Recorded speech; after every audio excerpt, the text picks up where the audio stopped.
Can you imagine a young prince who is willing to sacrifice his own life to save his parents? In this touching story, Prince Sujatha embodies compassion and selflessness, weaving a deeply moving tale of filial piety when faced with life and death choices.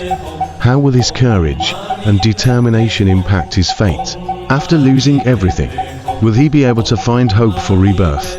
And why does the Heavenly King, Indra, descend personally to test the prince's resolve? As the story unfolds, you will witness the greatness of familial love, the nobility of sacrifice, and the unyielding spirit in the face of adversity. How does Prince Sujatha transform his destiny? Through his efforts and beliefs. This story invites you to delve into the true essence of love and dedication, allowing you to feel a warmth and strength that transcends time and space.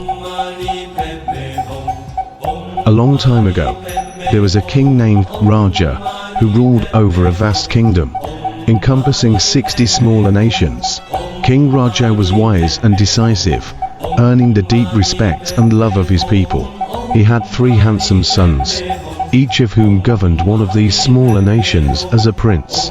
Among the king's ministers was a man named Rikula, who outwardly appeared loyal, but harbored sinister intentions. Rikula secretly plotted to overthrow King Raja and seize the throne for himself. His ambition was not limited to the king alone. He also aimed to eliminate the 2 princes who ruled alongside their father. Rikula's treacherous plan grew like a venomous serpent in his heart. The youngest son of King Raja governed a peaceful land on the frontier. This young prince was known for his gentle nature and compassion, qualities that earned him admiration was only from his people, that even from the gods. He was humble, never flaunting his status, and always prioritized the welfare of his subjects, earning deep affection from those he ruled. The young prince had a son named Sujatha, who was only 7 years old. Despite his tender age, Sujatha displayed remarkable wisdom and a kind heart. Whenever he was with his father, he was full of filial piety, speaking gently and respectfully, endearing himself greatly to his father. One night, under a moonlit sky, with the gentle breeze as the only sound in the stillness, the young prince lay in his chamber. Suddenly, an unusual voice echoed in his ears, low and solemn, as if coming from the heavens. A deity appeared in the void, speaking with an authority that could not be questioned. "Great king, your minister Rikula harbors evil intentions. He's planning to murder your father and your 2 elder brothers. Soon, he will send his army to attack your territory, and you and your son Sujatha will be in grave danger. You must flee this place immediately to protect yourselves." Upon hearing this, the young prince was startled, his hair standing on end. He steadied himself, took a deep breath, and asked, "Who are you? Why can I only hear your voice, but not see your form? Can I truly trust what you are saying?" The deity responded slowly, his voice as gentle as a soft breeze. "Great king, I am the guardian spirit of your palace. Because you have always governed your land with righteousness and accumulated great merit, you are deeply loved by your people. Therefore, I have come to warn you. Time is of the essence. You must act quickly, or the consequences will be dire." The young king realized that the crisis was urgent, and that he needed to act quickly to ensure the safety of himself and his family. He calmed himself and immediately began planning their escape route. He knew that seeking refuge in a neighboring country and requesting military aid was their only hope to resolve the peril they faced. However, the paths to the neighboring country were not easy. There were 2 routes to choose from. The first was relatively quick, requiring 7 days of travel to reach safety, while the second was longer and more arduous, taking 14 days. Understanding the urgency of the situation, the young king decided to take the first route, believing it would allow them to arrive sooner. He wasted no time in preparing for the journey, hastily gathering only the essential supplies they could carry. They packed enough food for 7 days and set out with his young son Sujatha and the queen. However, due to the suddenness of their departure and the panic that engulfed him, the young king failed to confirm the correct path. In his haste, he inadvertently took the longer route, which would take 14 days to traverse. This route proved to be far more treacherous than they had anticipated. The rocky terrain made their progress difficult, and the barren landscape offered no water or respite. The scorching sun beat down on them, and the wind carried hot sand, exhausting them further. As days passed, their provisions ran out within just a few days, and their water supply dwindled. Yet the road ahead remained long and daunting. The young king looked at the dire situation before them, filled with anxiety and despair, realizing they were slowly marching toward the brink of life and death. The king and queen felt as if their hearts were being pierced by countless arrows. Unable to contain their grief, they burst into tears. The king lamented, "Life is so bitter and harsh. We have never before endured such suffering. What wrongs have we committed in our past lives to deserve such a calamity today?" The more he thought about it, the more desolate and hopeless he felt. The weight of his sorrow became too much to bear, and eventually, he fainted, collapsing to the ground. After a while, with the queen's help, the king regained consciousness, but the pain in his heart only deepened, and he felt even more overwhelmed by despair. As time passed, a dark and tragic thought took root in the king's mind. He whispered to himself, "If the three of us remain here, we will surely starve to death together. Perhaps perhaps it would be better to kill the queen and use her flesh to sustain myself and our son." Although this idea filled him with unbearable anguish, he felt it was the only way out of their dire situation. Steeling himself, he drew the dagger he always carried with him, preparing to end the queen's life. The blade gleamed coldly in the moonlight, and the king's hand trembled slightly as he tightened his grip, slowly raising the knife. At that very moment, the young Prince Sujatha saw what his father was about to do. Overcome with fear, he rushed forward and grabbed his father's hand, asking anxiously, "Father, why do you want to kill Mother?" The king, hearing his son's voice, was jolted as if waking from a nightmare. His eyes filled with tears, and he choked out the words, "My son, I see no other way. Only by killing your mother and taking her flesh can we survive. If I don't do this, we will all starve to death soon. I do not wish to do this, but to keep you and me alive. I must make this cruel decision." Hearing his father's words, Sujatha was both saddened and outraged. With tears streaming down his face, he replied firmly, "Father, even if you kill Mother, I will never eat her flesh." How could any son eat his own mother's flesh? Since that is the case, I would rather die first than let Mother endure such pain. If you must use flesh to sustain life, then please kill me instead and use my flesh to feed both you and Mother. The king, upon hearing this, felt as if his heart was being torn apart. He sorrowfully replied, "My son, you are the most precious thing to me, the light of my life. No one would willingly gouge out their own eyes, nor would they ever wish to eat them. I would rather die here than kill you and eat your flesh to survive." After hearing his father's response, Sujatha fell into deep thought.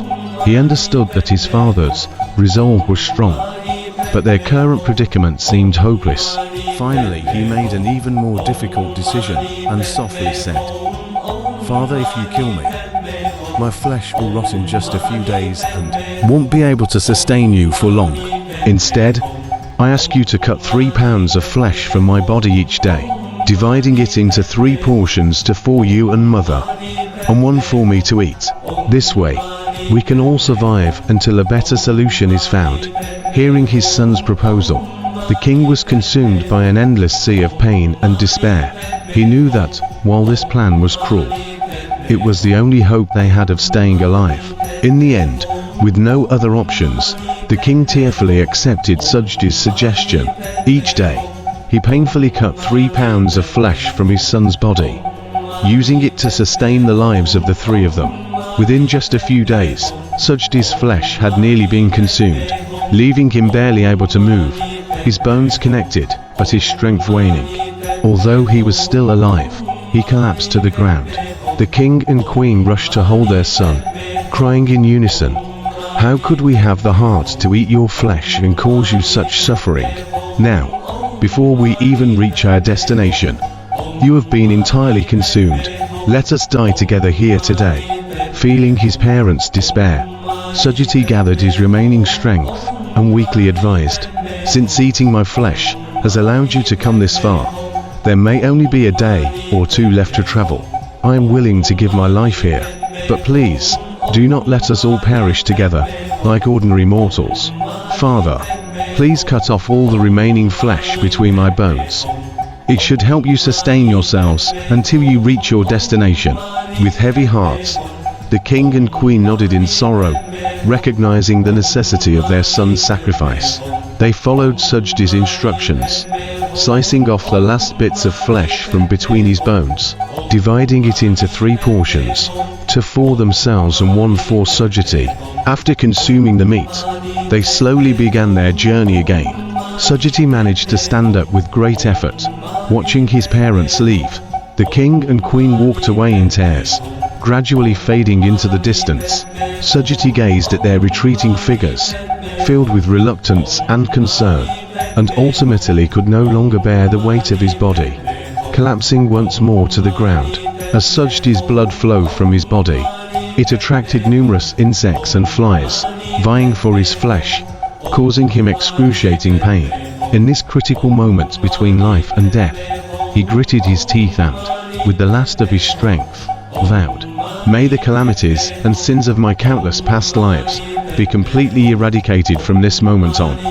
May I never create new evils again. Today, I offer my body to nourish my parents. May they receive the blessings that remain. May they be at peace in body and mind, free from nightmares. And may they always be protected by the heavens and loved by people. May the schemes of treacherous ministers and thieves be destroyed. And may all affairs be auspicious.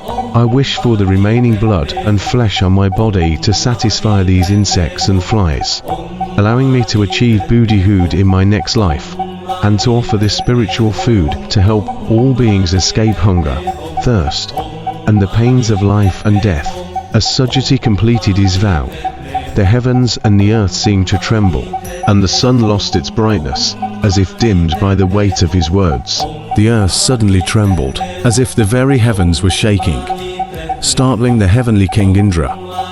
Curious to test the sincerity of Sujatha's vow, Indra descended to the human realm, transforming himself into a fierce lion and a powerful tiger, intending to devour the young prince. However, when Sujatha saw these ferocious beasts appear, he showed no fear and calmly said, "You may come and eat my flesh as you wish." Seeing Sujatha's courage, Indra returned to his true form and smiled, telling the prince, "I am Indra, the king of heaven. I have come in this fierce form to test the strength of your great vow." Hearing this, Sujatha felt immense joy, believing that all his efforts were worthwhile. Indra then asked him, "You are capable of doing this difficult thing today, sacrificing your own flesh to nourish your parents. With such merit, what do you wish to achieve in the future? Do you aspire to be a heavenly king, a king among humans, or perhaps a demon king?" Without hesitation, Sujatha replied, "I only hope to attain Buddhahood quickly and help all sentient beings." Indra responded, "The path to Buddhahood is long and arduous, requiring countless eons of diligent practice, enduring various hardships and sufferings.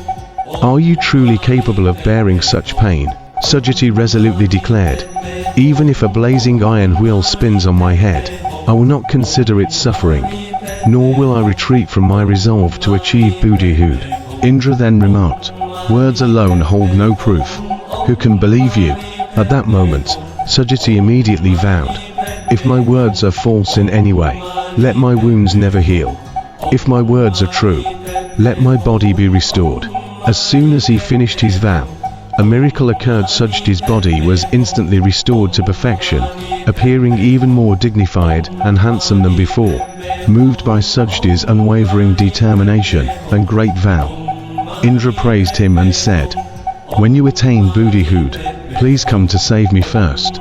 At this point, Sujatha's parents finally arrived in the neighboring kingdom, filled with worry, as they explained their purpose to the king there. They detailed how the prince selflessly sacrificed his flesh to nourish them, recounting all the hardships and pain they had endured. The king of the neighboring country was deeply moved by Sujatha's compassion and filial piety. Feeling a strong sense of respect for the prince, he decided to send troops to escort them back home and promised to assist them in defeating the traitorous minister, Rowolo, avenging the prince's sacrifice.